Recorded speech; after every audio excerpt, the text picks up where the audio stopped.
In this episode of Body Story, two different life forms find themselves at home in the human body. They enter by very different means, but their aim is the same: to take advantage of the conditions they find inside. Marion Swift's invader is welcome, but she may still reject it. The growing fetus has to control her body if it's to survive. Month by month, it triggers incredible changes in Marion's body, preparing for the day it will face the outside world on its own. Then, fate brings Holly Jones together with a common but potentially deadly adversary: the flu virus.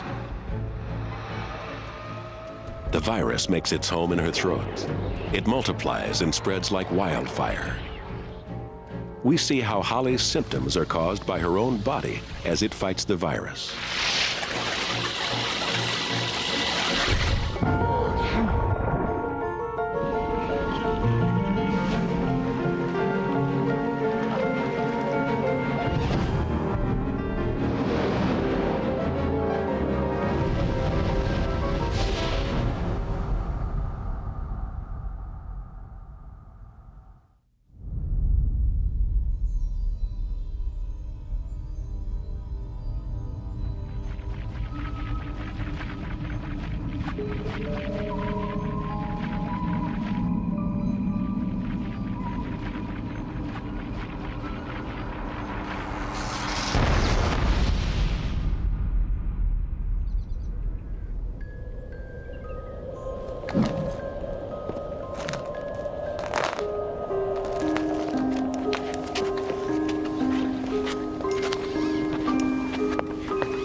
Marion Swift doesn't know she's pregnant.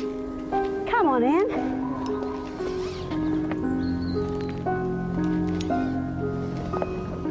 But in just 6 days, her fertilized egg has become a ball of around 100 cells.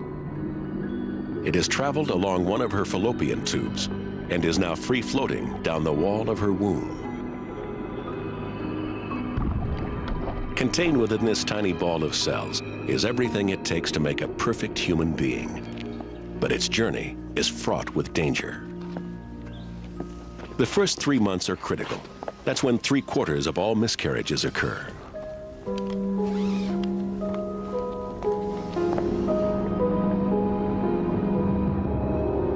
If the embryo is to survive, it must seize control of Marion's body and transform it, taking sustenance and shelter, and even raiding it for food. Shall I put the kettle on then?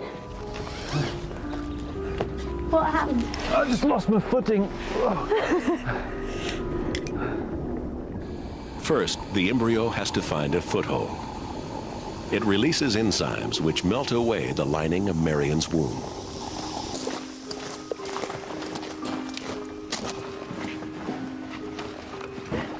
Each of the cells which make up the embryo is an alien invader containing not just Marion's genes, but those of her husband, Ian.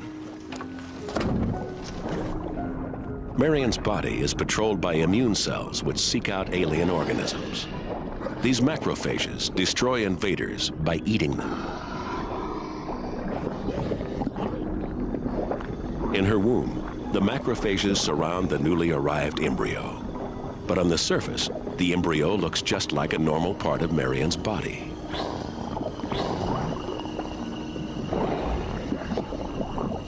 Taken in by this disguise, the macrophages move on.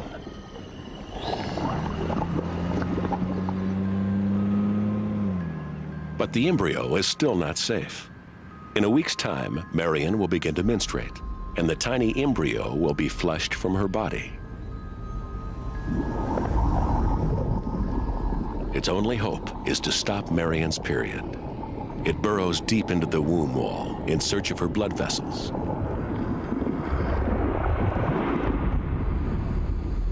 Inside the wall, it pumps out a hormone known as HCG.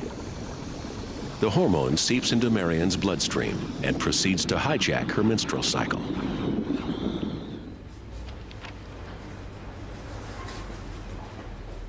Marion's period is normally triggered when her body stops making the sex hormones progesterone and estrogen. But HCG tells her body to carry on making these hormones. Her period, which should have started a week ago, has been put on hold.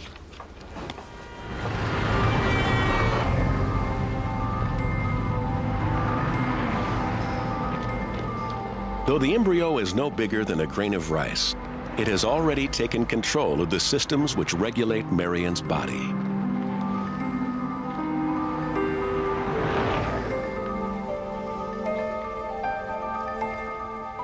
HCG is the embryo's signature. It's what the pregnancy kit detects in Marion's urine. And it's a sign that the embryo has well and truly arrived. Ian!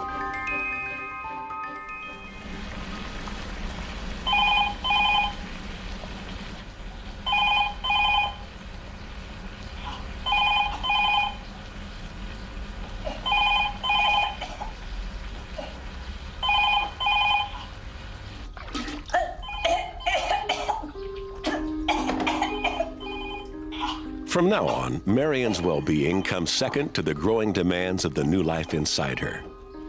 The embryo continues to pump out HCG. Unfortunately, and no one knows exactly why, one of the side effects of the hormone is a feeling of nausea, especially in the early morning. It may not be much consolation to Marion, but her sickness is a sign of her embryo's health. It is 6 weeks since sperm met egg. What was a ball of 100 cells now has a beating heart and is growing legs and arms. Yet it is only the size of a kidney bean. The outermost cells of the ball have become the placenta, connecting the embryo to Marion's bloodstream. Some placental cells even break free into her blood. Over the next 9 months, 25 million of them will enter her body. Why they do this is a mystery, but it may be another way of forcing Marion to accept her new guest. Now the embryo begins to prepare Marion's body for the task ahead. Okay. Sick as a dog. Oh, look at me, I look like a porn queen. Her breasts are getting bigger and more tender. No. Oh, look. Even though she won't be breastfeeding for another 8 months, they're starting to grow the complex structures which produce milk. Are you sure you're up to shopping? I'll be fine.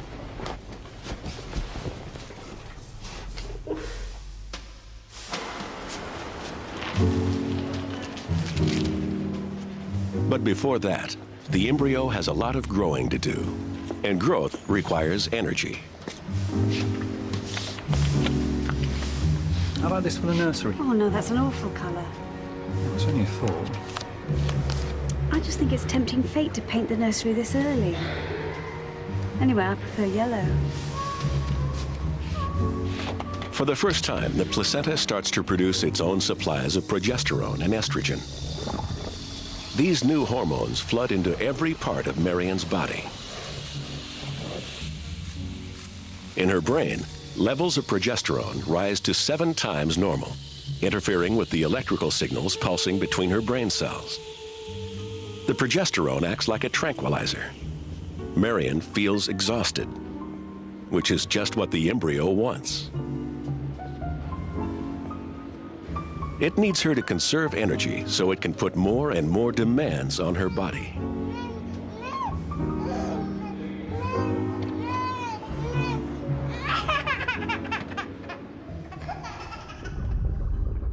At 9 weeks, as the embryo takes on human form, it is now called a fetus.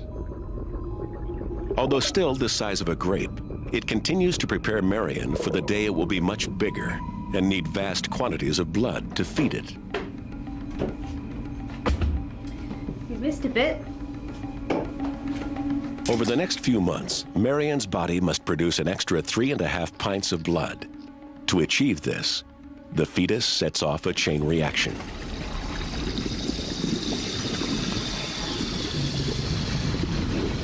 Its hormones in her bloodstream make the muscular walls of her blood vessels relax and expand. Marion's blood pressure starts to drop. The fetus is taking advantage of the body's ability to regulate itself. The drop in blood pressure makes Marion feel thirsty. The extra fluid she drinks is retained in her bloodstream. Her blood pressure returns to normal, but her blood is now more dilute than it was. The factories that produce red blood cells go into overdrive until her blood returns to a healthy concentration. In order to pump this extra blood around her body, Marion's heart will have to beat faster. And as its muscle works harder, her heart will actually increase in bulk and size.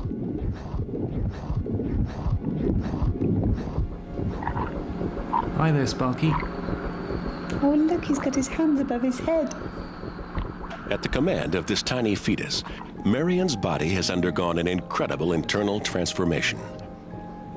Although she doesn't look that different, her heart is pumping an extra 70,000 pints of blood a day. It's very active, isn't it? The temperature all over her body has risen, in places like her hands, by several degrees. For Marion, the worst part of her pregnancy is over. More important, her body is now fully equipped to feed the fetus as it grows to 100 times this size.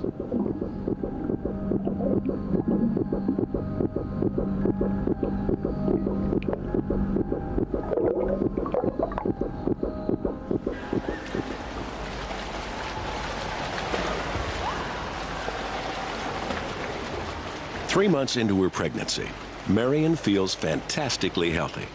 Pregnancy has become a pleasure. But even her sense of well-being is controlled by her fetus.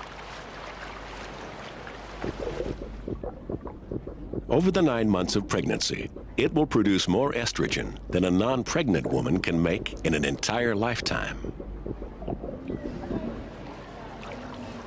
Flooded with estrogen, Marion's brain becomes more sensitive to the mood-enhancing brain chemical, serotonin. She actually feels happier.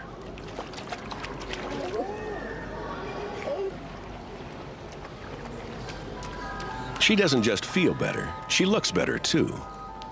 Increased blood flow to her lips make them redder than normal. Each hair grows thicker and faster, giving it a natural shine. This change may have a purpose, making Marion more attractive to Ian, encouraging him to stay to the bitter end. Marion is about to change again, visibly this time. Till now, her womb, normally the size of a tangerine, has easily accommodated her fetus. But in the next 3 months, the fetus will grow to around 60 times its present size, and her womb must expand too. But her womb can't grow new cells. So each individual cell must stretch until it's 8 times its normal length. Marion's other organs have to make room for her expanding womb. First, her intestines are pushed aside, then her stomach, and her liver. Even her heart, already dealing with an increased workload, is twisted onto its side.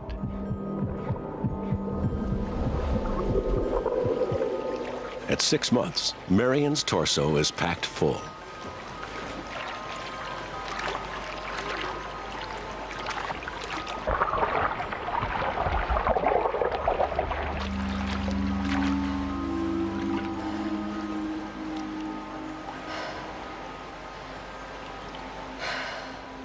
Her lungs, also squeezed by her enlarged womb, are having to work harder too.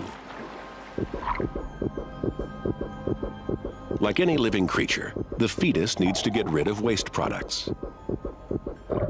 It uses Marion's bloodstream as its dumping ground.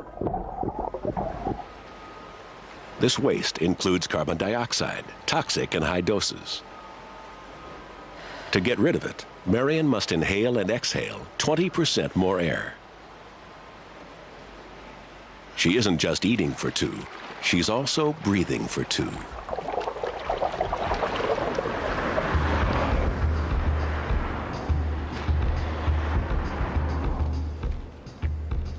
As well as pressing up on her lungs, Marion's womb is pressing down on her bladder, so she frequently feels that her bladder is full.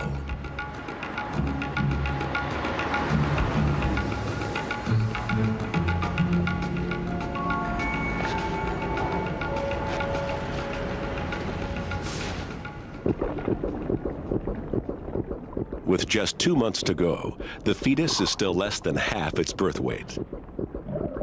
It needs to put on a half pound each week until it is born. The source from which it feeds is Marion's body.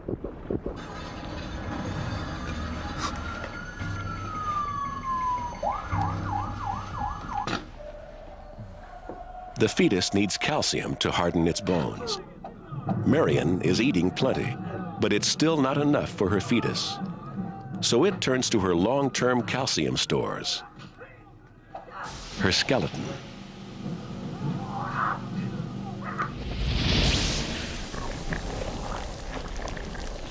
Deep inside her bones are cells called osteoclasts, which are capable of dissolving bone away. Now these cells go into overdrive, releasing calcium into her bloodstream to be carried to the fetus. Marion feels no ill effects, but her bones are slightly weaker than normal. Ian, when do you think we'll get the nursery finished? Well, not now, darling. Not at 3 o'clock in the morning. Sorry. As well as calcium from her bones, the fetus is helping itself to proteins from Marion's blood. Without these proteins, liquid flows out through her blood vessel walls into the spaces around her cells, making them swell with fluid, especially at the wrists and ankles. In her wrists, the swelling squeezes nerves, making her hands and fingers a little numb. Sorry. Where are you going? Wait, now I might as well go and do the nursery. Don't be silly. Come back to bed.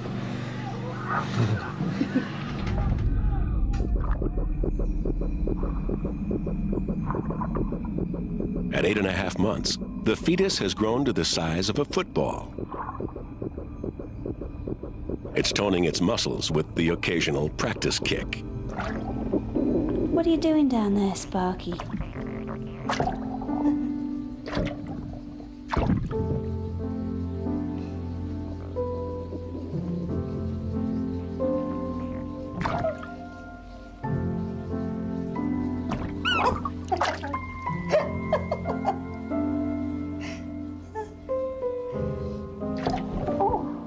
Marion is having a Braxton Hicks contraction. These mild, irregular contractions are a workout for her womb to keep it toned and fit for the exertions ahead. Each muscle cell that makes up her womb is in training in an attempt to make labor as easy as possible.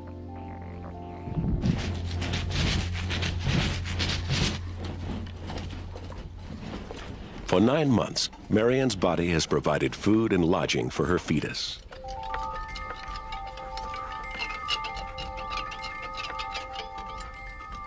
Now it's about to make one final demand on her body. The fetus triggers its own birth, so no one knows exactly what makes it choose its moment. One theory is that it's simply hungry, having grown so large that Marion's body can no longer satisfy its appetite.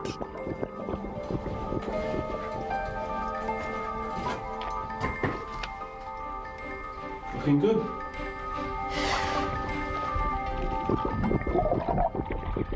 In its ultimate act of control over Marion, the fetus sends out a chemical signal.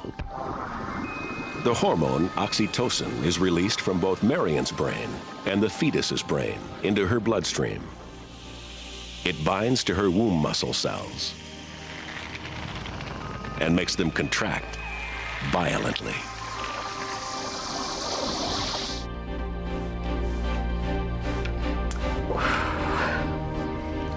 You okay? Yeah. I think I'll just go and lie down for a bit.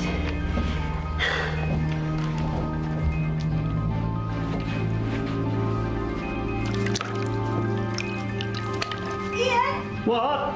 quickly.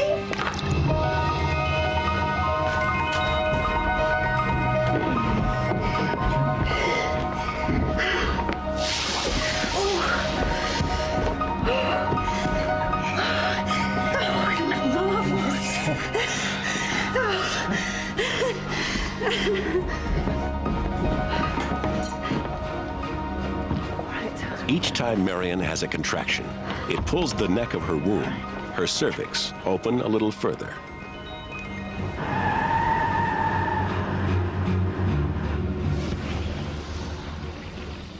Labor is a self-perpetuating cycle. Each contraction triggers more oxytocin to be released from Marion's brain. And more oxytocin triggers more forceful contractions. Once labor starts, it cannot stop. It can only get more intense.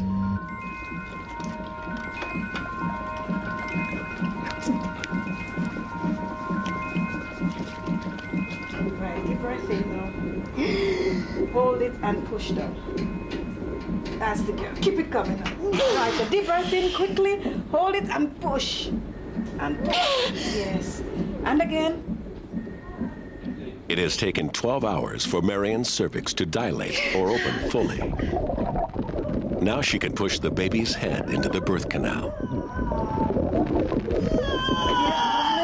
Yes, yes.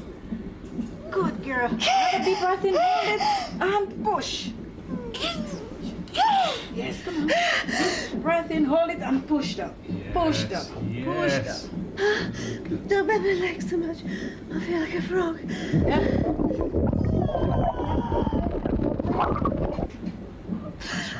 The pain of giving birth is the result of an evolutionary trade-off. Because humans have the largest brains, our babies have large heads. Give it that extra. Give it that extra. One. Another quick one. Yet to walk upright, we need a rigid pelvis. Beautiful. Oh. The combination of an inflexible pelvis and a large head makes birth more agonizing for humans than any other species.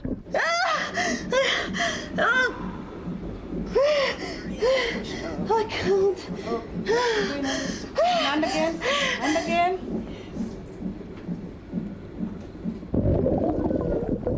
How traumatizing birth is for the baby, we can never know. But both Marion's brain and the fetus's brain release massive doses of natural painkillers called endorphins. Without them, it's possible that childbirth might be even more painful.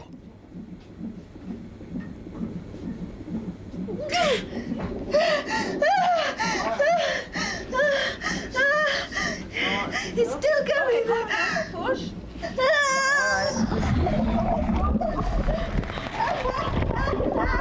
Take some slow breath.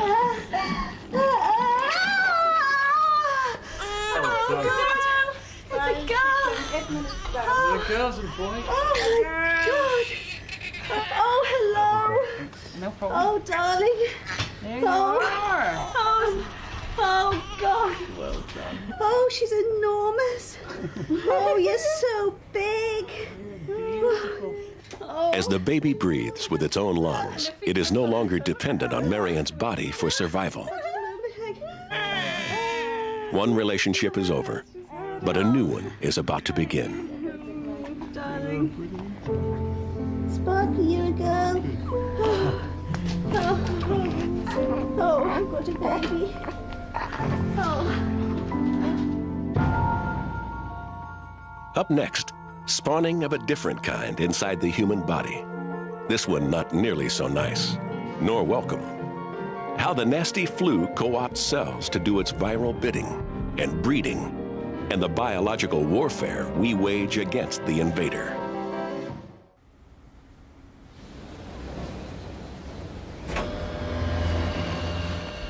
Holly Jones is a healthy young woman. Hi, Mayfield Stanley. 6th floor. Thank you. But her body is about to become a battlefield. Can you hold the doors, please? Hold on.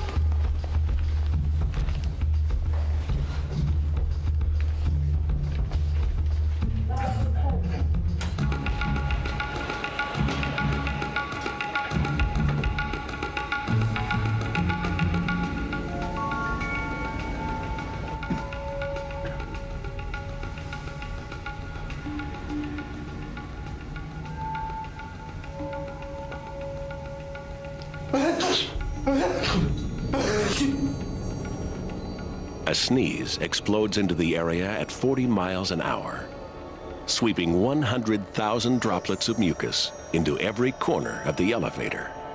Excuse me. Bless you. Most of these droplets are harmless, but some carry living organisms which are highly infectious.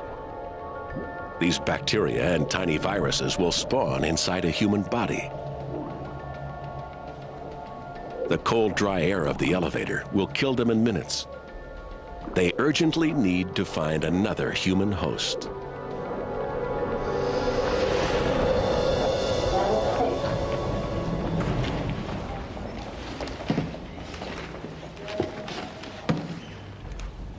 I'm a singer. Are you hoping to give up your day job then? Yeah, the uniform's too hot. The invaders have found refuge in Holly's nose, but they're not safe yet. First, they must get through the forest of hairs which lines her nostril. These hairs are her first line of defense. They trap nearly every particle she breathes in. The invaders are swamped by a wave of mucus. For the bacteria, this is as far as they will get. An enzyme in the mucus dissolves them away. But just one spiky virus survives.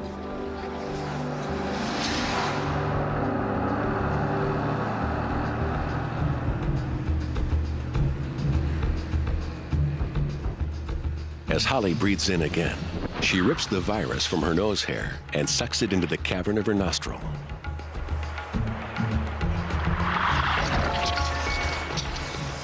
This is one of the more common viruses, called influenza B. It's on a mission to multiply. And to do so, it has to hijack a particular kind of human cell found in the lining of Holly's throat. The virus is now at the top of Holly's nostril. If it can reach her throat, it has the power to cause her total misery.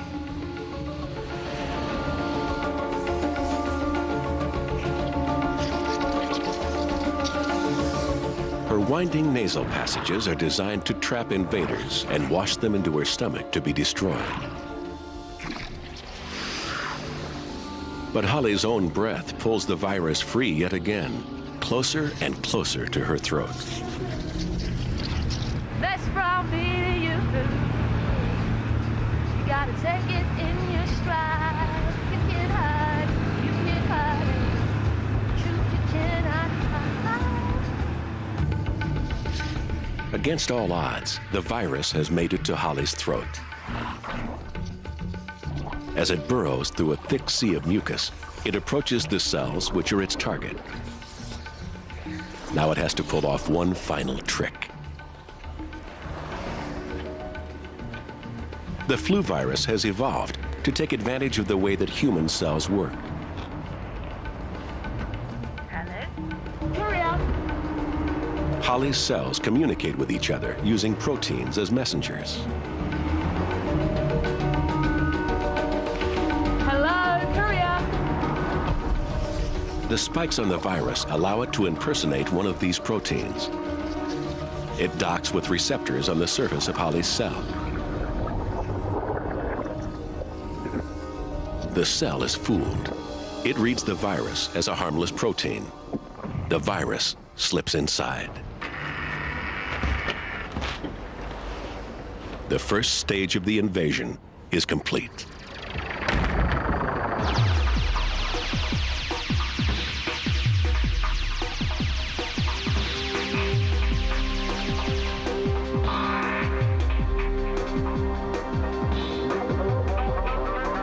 It's 7 hours since Holly first breathed in the virus. She still feels fine, but deep inside her throat cell, the virus is already wreaking havoc. It has seized control of the cell's machinery. Instead of making proteins, the cell is manufacturing components for thousands of new viruses.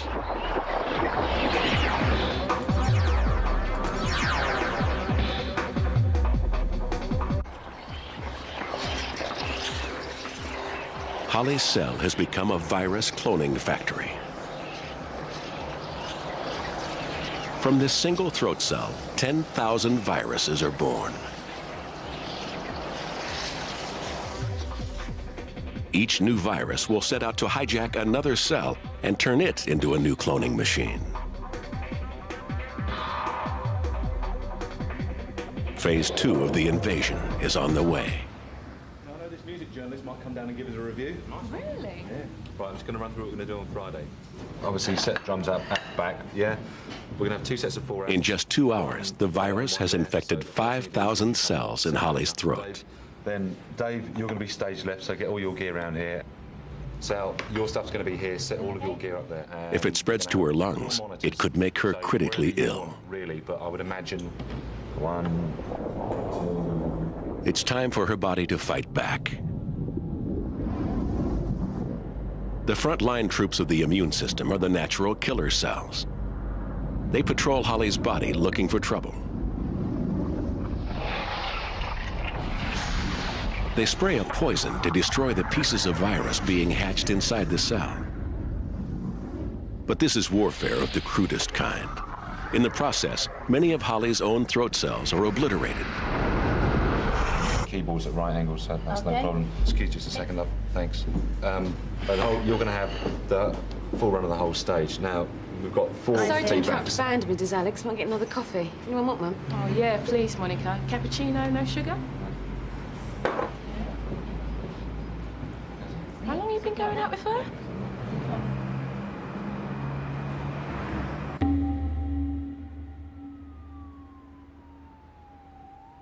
The crude methods of the natural killer cells aren't enough to contain the virus.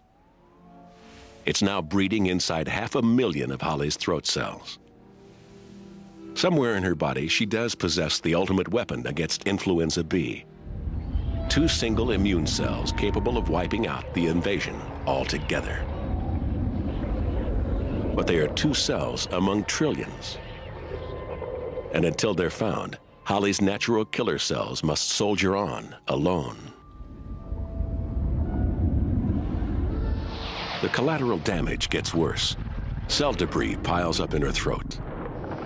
If it isn't disposed of, she could choke as she sleeps. But Holly's immune system has its own cleanup crew. These macrophages dispose of cell debris in a simple way. They eat it.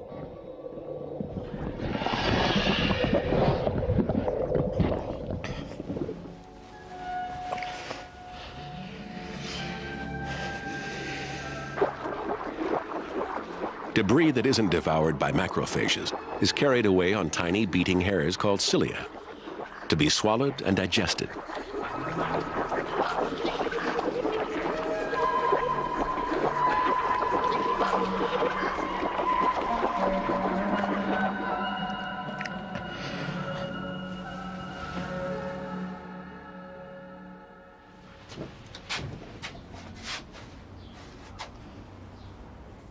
For the first time, Holly can feel the effects of the battle being waged beneath her skin.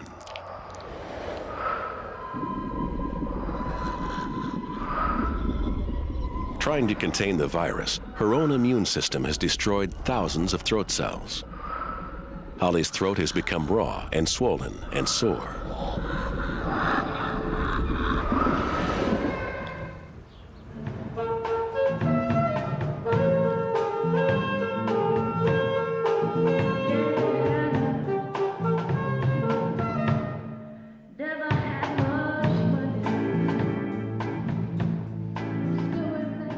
Holly is getting the flu, but her symptoms won't be caused by the flu virus directly.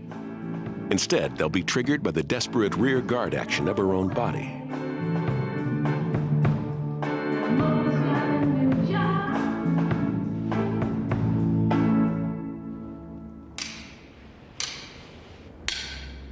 I'm sorry, I've just got a bit of a sore throat. Great timing. Leave it, Alex. Okay, Hol. Yeah, it's nothing. I'll be fine. Let's just go from the top, okay?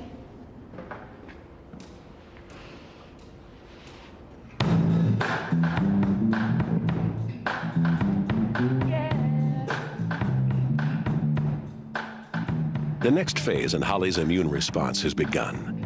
Now her whole body will be recruited into the battle against the virus, and her well-being will be sacrificed until the war is won.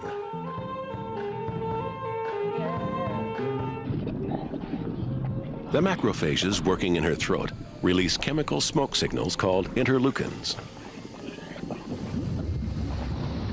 Interleukins surge through her bloodstream, summoning reinforcements to the battlefield.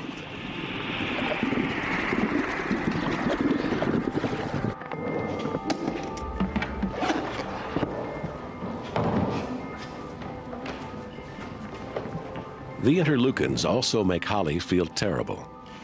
They make her nerves hypersensitive, so the slightest movement causes her pain. The virus has only attacked a tiny patch of cells in her throat, yet her body aches all over.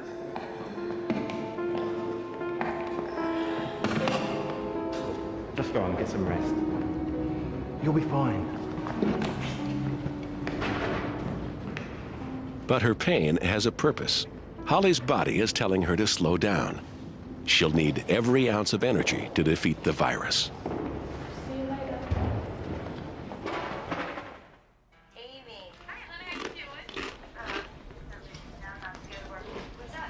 Well, you don't have to stay in just because of me, Rach.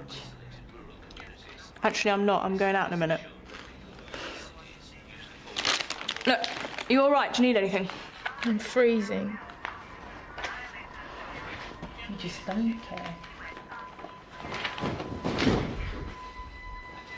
See you later. The interleukins have opened up a new front against the virus. Holly's brain contains a natural thermostat, which keeps her body temperature at a steady 98.6 degrees. Unfortunately, this temperature provides a perfect breeding ground for influenza B. So the interleukins turn her thermostat up. This tricks her body into thinking it's cold. She shivers to heat herself up. Holly is getting a fever.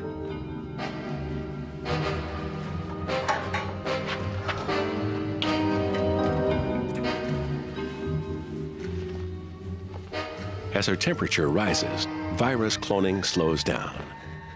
But other processes in her body speed up.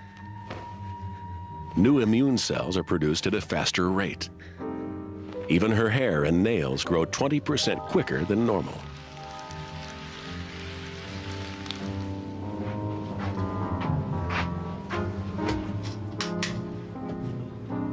Holly's raised temperature makes the blood vessels around her brain swell. The pressure gives her a throbbing headache.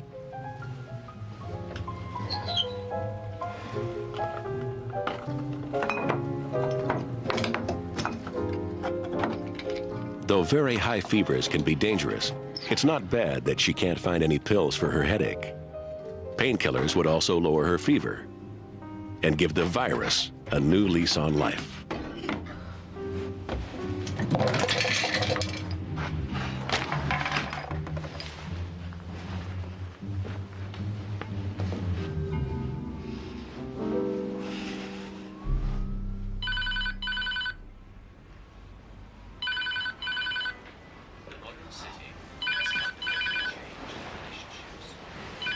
Holly feels dreadful, but her immune system will make her suffer for as long as it takes to defeat the virus.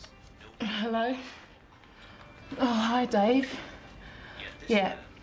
Yeah, much better. No, really, I'll be fine. News from the front isn't good. More and more killer cells have arrived in her throat, but millions of new viruses are still being spawned. Okay. Well, come and check on me in the morning. All right. See you then. Yeah. Bye.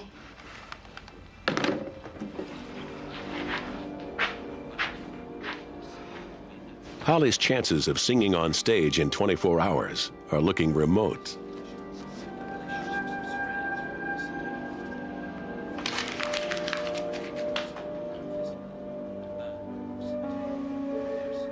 Her body is losing the war.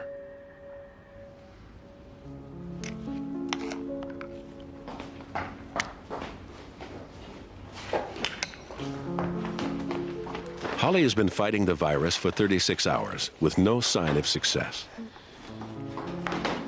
But somewhere in her body there exists a weapon so powerful it could destroy the virus completely. The task is to find it. All over her infected throat, cells called dendritic cells have been gathering fragments of virus. Wearing virus spikes like badges on their surface, they go in search of the ultimate weapon against influenza B.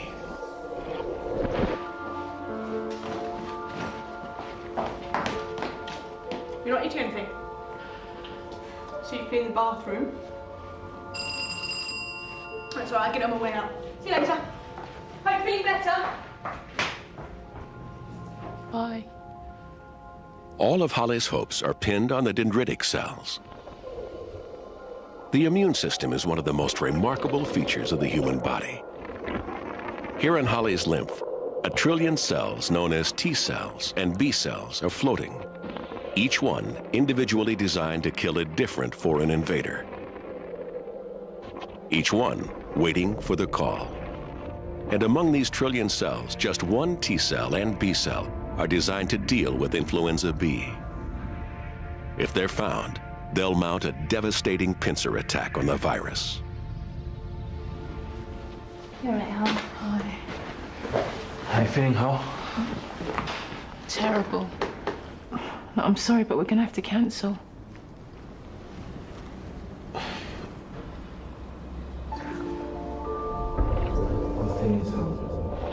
A dendritic cell reaches one of Holly's lymph glands.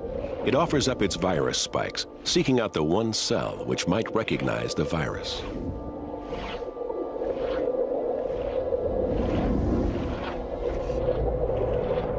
Finally, it docks with a T cell. For 25 years, this one T cell has been waiting to be called into action. It begins to divide. Within hours, the original cell will become thousands of T cell clones. You don't look good. No? Sorry. What if at a meal that the minute I'm not around you let Alex kick me out? Then going into the building, and he grabbed the door as he went in instead of holding it open for me.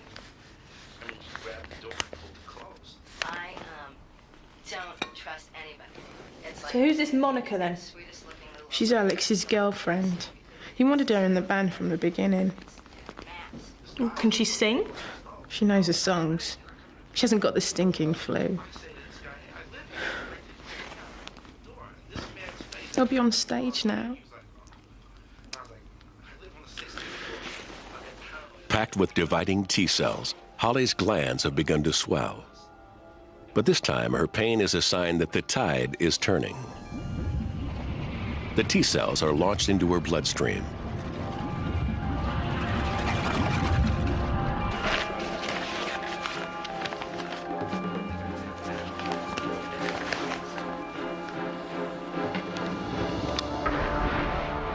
In Holly's throat, the T cells arrive in the thousands. They home in on infected cells and take them out with surgical precision. The final battle has begun.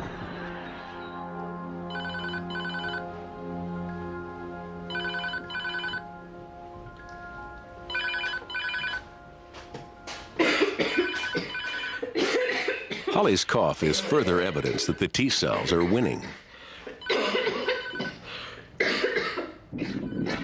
The cilia, which carry away cell debris, have themselves been damaged in the battle. Now, the only way Holly can clear this debris from her throat is by coughing. Fine right now, so just leave your name and your message and we'll get back to you as soon as possible. Bye. Hi, how it's me. Yeah, it didn't go too well last night. Anyway, could you meet us at the cafe Wednesday lunchtime? If you're up to it, of course. Bye. Meanwhile, the other half of the pincer attack has begun. In Holly's lymph, a B cell has recognized a virus spike and begun to clone itself. Unlike T cells, B cells don't go to the battlefield. Instead, they manufacture millions of minute proteins called antibodies. Like tiny heat-seeking missiles, the antibodies target newborn viruses, locking onto their spikes. Smothered in antibodies, the viruses are paralyzed. They can no longer infect Holly's cells. The invader has no place to hide. The viruses breeding inside cells are killed by T cells. Free-floating viruses are neutralized by antibodies. Between them, they will wipe the virus out.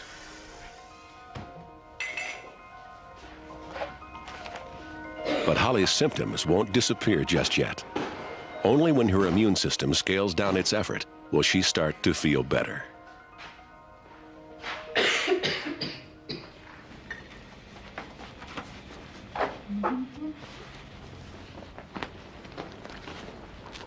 It has taken a week for Holly's body to beat the virus. On the battlefield, new throat cells are starting to grow. Most of the T cells, their job done, shrivel and die. But some, known as memory cells, will patrol her body forever. The memory cells make Holly immune. If the virus tries to invade again, they'll instantly wipe it out. But influenza B has one more trick to play. It can mutate so that the next time Holly's memory cells might not recognize it. And she'll get ill all over again. Well, she wasn't that bad. Alex, they were throwing beer cans at her. Yeah, one of them hit me. No, never mind, eh? Yeah, well, thanks, mate. So you reckon you'll be a lot safer with me back in the band? Just a bit. Though Holly no longer has flu, the last few viruses remain in her saliva.